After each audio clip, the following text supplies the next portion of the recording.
Come in, man. Mr. Winthrop. No further questions, Your Honor. You are dismissed, Mr. Sanchez.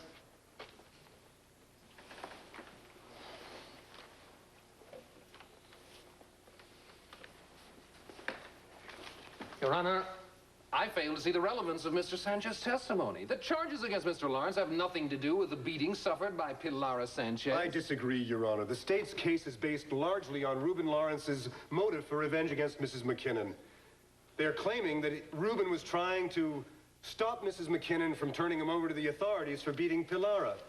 The purpose of Mr. Sanchez's testimony was to establish that Reuben had no reason to fear Mrs. McKinnon or to want revenge. The state has completely failed to establish any motive on arson. There's the question of the money. The money missing from the cash register. A question that still persists despite Mr. Winthrop's little demonstration. I have one more witness who could clear that up. Call your witness. Reuben Lawrence.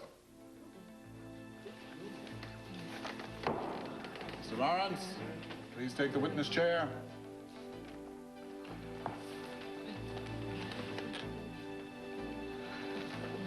Is he gonna blow this case? I hope not. You swear to tell the truth, the whole truth, and nothing but the truth, so help you God. I do. Be seated. State your name. Reuben Lawrence. Where are you now residing, Mr. Lawrence? It's a good question. You have no place to live. I'll be all right. Your well-being is not the issue, Mr. Lawrence. Answer the question. I had a room on Cooper Street, but the landlord raised my rent. So you're out. Yeah, I'm out. You have no place to live. I said I'd be okay, all right? What about your family's home with your mother, your sister, and your younger brother? No, I ain't going back there, man. Why not? Yo, do I have to answer this question? I think it's in your best interest, Mr. Lawrence. Because they already got enough mouths to feed, all right? Have they asked you to come back? That don't matter. Have they asked you to come back? Yeah, they did, but I ain't going. Why not? Because I already done enough to them, okay, man? Are you happy now? Because you've gotten into trouble. Right. And when did this trouble start? Wasn't it just after your father died? That don't matter. Haven't you stayed away from your family to avoid causing any further problems for them or embarrassment? Look, I stay away because it's about time that I take care of myself, okay? Okay. And Pilara? Yeah, well, guess I didn't do such a great job of taking care of her, now did I? Didn't you maintain that room so that Pilara would have some place to go, some place where her father couldn't find her? Yeah, maybe. And when you faced the prospect of losing that room, isn't that when you considered stealing money from the McKinnons? We didn't steal nothing, man. I told you that. Okay, all right. We went there to do it. But Laura, she changed my mind. Mr. and Mrs. McKinnon, they were being so good to him, man. Couldn't take their money. And what happened then? Some white couple came in. John Hudson and Charlene Watts? I don't know who they were. What did you do? We went to the back door in the kitchen, but the door was jammed. What did you do then? Well, I tried to open it. What else was I supposed to do? But we couldn't get it open. And you couldn't go out the front door. Were you smoking a cigarette when you were working on the door? Yeah, but then I opened the door. Look, man, we didn't know nothing was wrong. I didn't know anything was wrong until the next day. Thank you, Reuben. I don't have any more questions. So one thought, man. We didn't know. You may step down, Mr. Lawrence.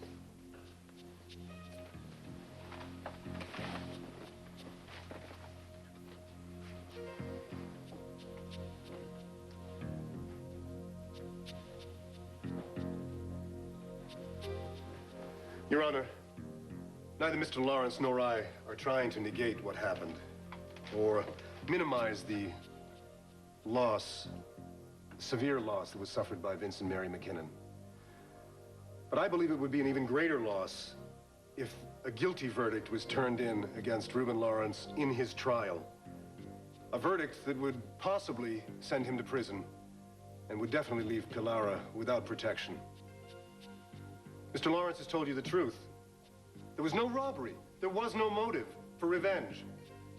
If Reuben Lawrence set the fire that destroyed Mary's place, it was done unintentionally. He doesn't deserve to be found guilty. Have you any further remarks, Mr. Winthrop? No, Your Honor. Good. I'd like to have a private conference with you and Mr. Reese. I've come to a decision. Take a 5-minute adjournment.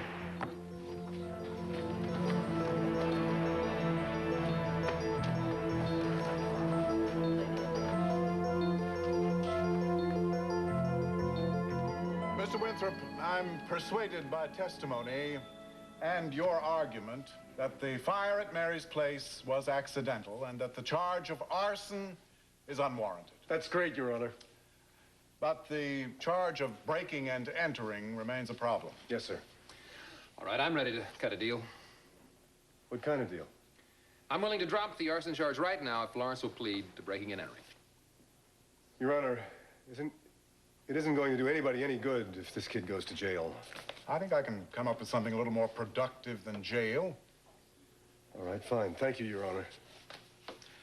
You've never appeared before me, Mr. Winthrop. Not until now, sir.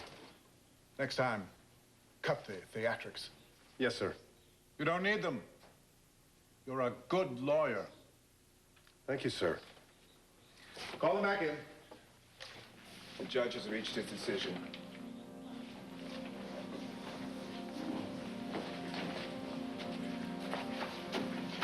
What do you say, man? Shut up and listen.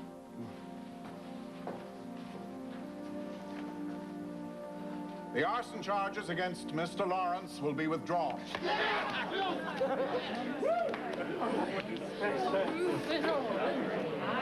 You told me that guy was good, man. Cass is the best.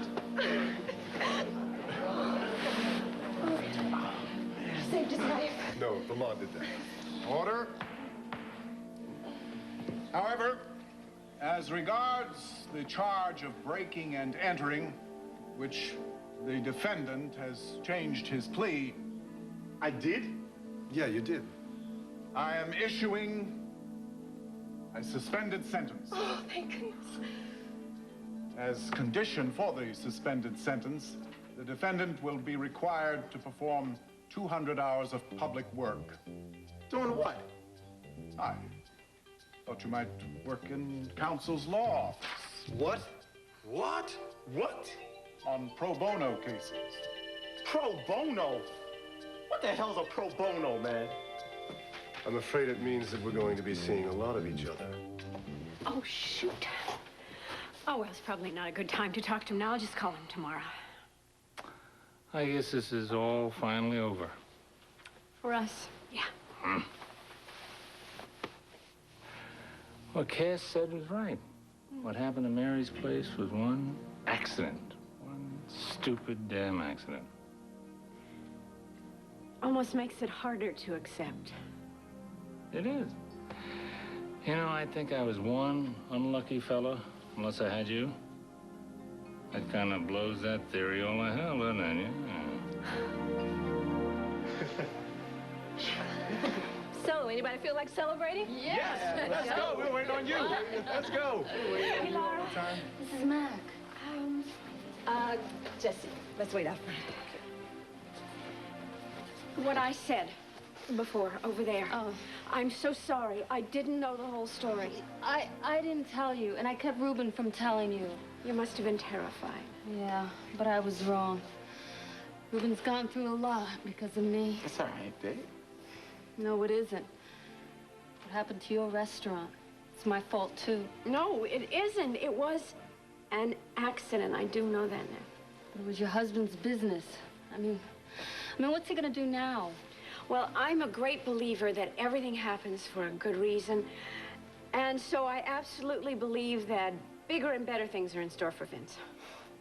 I hope so. The restaurant was... it was a place. But if you had been wrongly convicted, that would have been a tragedy. Hey, I'm just happy the Pilara's okay now. Yeah. Do you guys need a place to stay tonight? Either one of you? Thanks.